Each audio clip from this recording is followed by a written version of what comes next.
Ο Θεόδωρος Ράλης, γνωστός και ως Τεοντόρ Ζακ Ραλί ή Ραλής, ήταν ένας από τους πιο γνωστούς ζωγράφους ελληνικής καταγωγής του 19ου αιώνα και έδρασε κυρίως στο Παρίσι.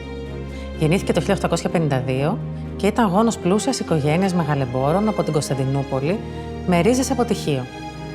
Ξεκίνησε τις εγκύκλειες σπουδές του στη Χάλκη και τις συνέχισε στο Λονδίνο, όπου για ένα διάστημα εργάστηκε ως υπάλληλος στις επιχειρήσεις Ράλι Μαυρογιάννη. Το 1875 πήγε στο Παρίσι και άρχισε σπουδές ζωγραφικής στη Σχολή Καλών Τεχνών στο εργαστήριο του Ζαν Λέον Ζεγόμ, ενός από τους πιο γνωστούς ακαδημαϊκούς ορειενταλιστές ζωγράφους εποχής. Παράλληλα, ταξίδεψε εκτενώς στην Ευρώπη και την Ανατολή, από που άντλησε πολλά στοιχεία που σημάδεψαν το έργο του και απέκτησε διεθνή φήμη.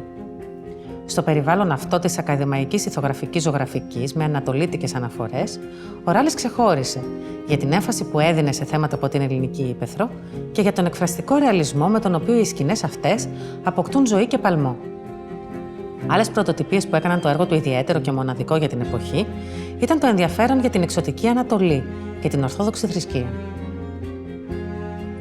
Το έργο που βλέπουμε εδώ έχει τίτλο «Πλάι στο τζάκι» και χρονολογείται περίπου στα τέλη της δεκαετίας 1880. Η λογραφία δωρήθηκε το 1992 στο Μουσείο Μπενάκη από την οικογένεια Θεοτοκά. Στο συγκεκριμένο πίνακα βλέπουμε ένα κορίτσι χωρίς υποδήματα και με ρούχα που μαρτυρούν μια αγροτική καθημερινότητα. Βρίσκεται μέσα σε ένα λιτό εσωτερικό σπιτιού, πιθανώς σε κάποια ελληνική ύπαιθρο, από την οποία συχνά αντλούσε τη θεματολογία του ζωγράφος. Το κορίτσι κάθεται κατάχαμα και ακουμπά στο τζάκι για να ζεσταθεί, έχοντας φικταγκαλιάσει το πάνω μέρος του σώματός της, στάση που υποδηλώνει ταλαιπωρία, κούραση, αδυναμία και εμπεριέχει ενδεχομένως και κάποιο είδους κοινωνική κριτική. Στα αριστερά, ένα παράθυρο προσκαλεί σε ένα άνοιγμα στον έξω φωτεινό κόσμο, οδηγώντας το μάτι του θεατή σε μια νοητή περιήγηση στο χώρο και δημιουργώντας μια σημαίνουσα αντίθεση με το σκοτεινό εσωτερικό. Πρόκειται για μια ηθογραφία, ένα ζωγραφικό είδος το οποίο καθιερώθηκε από το 17ο αιώνα και αναφέρεται σε ζωγραφικά έργα που απεικονίζουν σκηνές από την καθημερινή ζωή των ανθρώπων, εσωτερικά σπιτιών, εργασία στην ύπαιθρο. Δημοφιλή κατά το 19ο αιώνα, τέτοιου είδους έργα δίνουν τη δυνατότητα στο ζωγράφο να εξασκήσει μια ρεαλιστική τεχνοτροπία, ενώ παράλληλα παρέχουν ηθικά διδάγματα και πολύτιμες πληροφορίες για την καθημερινότητα της κάθε εποχής. Στο πλαίσιο της παράδοσης αυτής, ο Ράλης επιλέγει, όπως και σε άλλα του έργα, να φωτίσει την αθέατη καθημερινότητα των γυναικών, αναδεικνύοντας τόσο την εκφραστικότητα της εικονιζόμενης, όσο και τη λεπτομέρεια του περιβάλλοντός της. Η ζωγραφική του ισορροπεί ανάμεσα στη δεξιοτεχνία και την ακρίβεια της απεικόνησης. Η γρήγορη εκφραστική πινελιά του έρχεται σε αντίθεση με την εγκράτεια και τη λιτότητα του θέματος.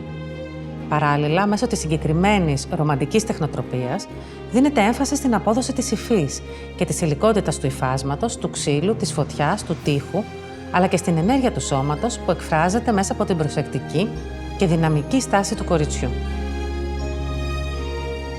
Όπως και σε άλλα του έργα, ο Ράλης εμπλουτίζει τη σκηνή με ορειενταλιστικά στοιχεία, προσδίδοντας μια ζεστή, ανατολίτικη άβρα στο ελληνικό εσωτερικό.